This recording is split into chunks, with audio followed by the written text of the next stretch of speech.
Pas 31 vitesh mister, Italia mund të jetë shumë pranë zbulimit të një prej enigmave më të rënda të drejtësisë së saj, zhdukja pa gjurmë e gjyqtarit Paolo Adinolfi, e cila ndodhi në verën e vitit 94 në Rom.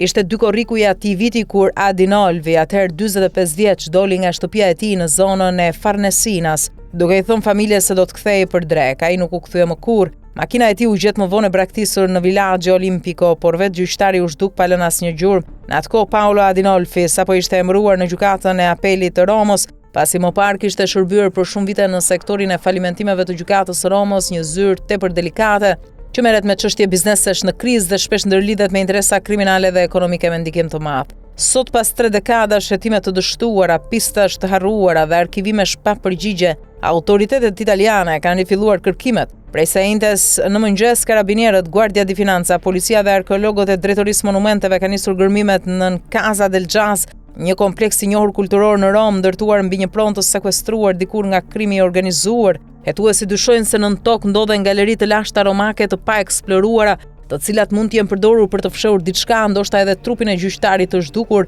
Qenë të njësive kërkimore po kontrollojnë çdo hapësirë, ndërsa punëtorët kanë filluar të hapin kalime në tokë në zonat e treguara nga hetuesit.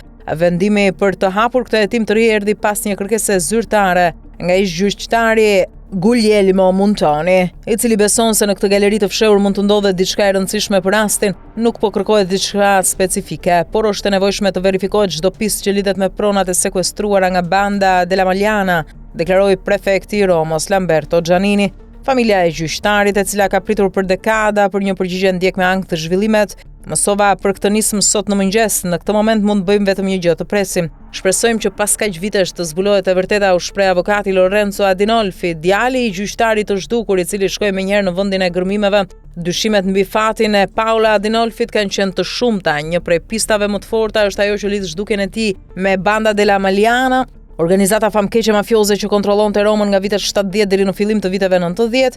Në periudhën kur Adinolfi punonte në çështjet e falimentimeve, ai kishte trajtuar dosje të ndjeshme si ajo e kompanisë Fiscom dhe më pas Ambra Assicurazioni, ku përfshiheshin figura me lidhje të njohura me botën e krimit, përfshirë Enrico Nicoletti, konsideruar arktari financiar i bandës. Për vite me radhë, është përfolur se gjyqtari mund të jetë eliminuar për shkak të njohurive që kishte mbi rrjetin ekonomik të bandës dhe mund të jetë varrosur në një nga pronat e kontrolluara prej saj, pikërisht si ajo ku ndodhet sot Casa del Jazz. Dëshmitë e mbledhura pas zhdukjes nuk dhan kurrë një përgjigje përfundimtare. Një person pretendoi se e kishte parë gjyqtarin në një autobus edhe pse ai kishte dalë me makinë, një tjetër tha se e kishte parë në zyrat gjyqësore të Piazzale Clodios në shoqërinë e një të riut pa njohur. Asnjë nga këto gjurmë nuk u verifikua plotësisht. Banda della Magliana e themeluar në vitin 1975 nga Franco Giuseppucci, Enrico De Pedis dhe Maurizio Abatino, ishte organizata më e fuqishme mafioze në historinë moderne të Romës. Ajo kishte lidhje me mafian siciliane, Camorro napoletane, si edhe me grupe të ekstremit të djathtë si NAR.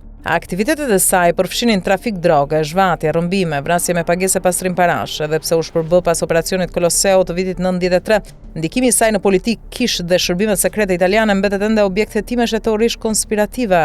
Nëse gërmimet në Casa del Jazz do të çojnë në ndonjë zbulim konkret, Italia mund përballet me një të vërtet errët të historisë së saj. Një lidhje e mundshme me sistemin gjyqësor, mafias romane dhe strukturave të pushtetit që për 3 dekada kanë mbajtur të fshet fatin e një gjyqtari që ndoshta dinte më shumë se sa duhej.